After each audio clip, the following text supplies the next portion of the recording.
Hi అండి. నమస్తే. జీవితంలో అనుకున్నది అనుకున్నట్లుగా జరిగితే ఏ సమస్య ఉండదు.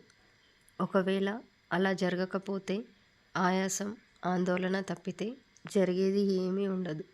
అందుకే ఏం జరిగినా నిబ్బరంగా ఉండండి.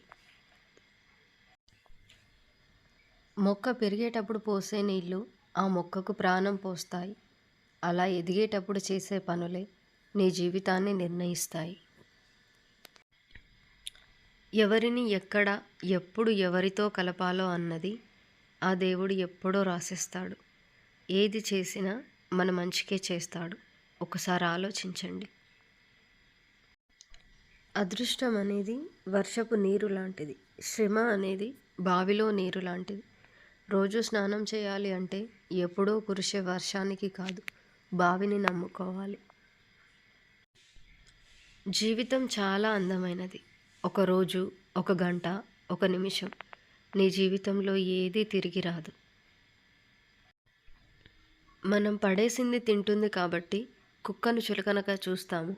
అదే సింహం అయితే భయం ఎందుకో తెలుసా? కష్టపడి సొంతంగా వేటాడి తింటుంది కాబట్టి. అందుకే తినేది రొట్టె ముక్కైనా కష్టపడి సంపాదించుకో. మీకు ఒకరి జీవితాన్ని ప్రభావితం చేయగల శక్తి ఉంటే వెంటనే ప్రయత్నించండి.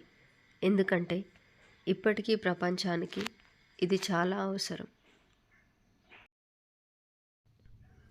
ఒకరి నీడలో ఎదగాలని ఎప్పుడూ అనుకోకండి. కష్టమైనా సరే సొంతంగా ఎదగడం అలవాటు చేసుకోండి. థ్యాంక్ యూ ఫర్ వాచింగ్ అండి. ఈ వీడియో మీకు నచ్చినట్లయితే ప్లీజ్ అండి like and subscribe. Thank you.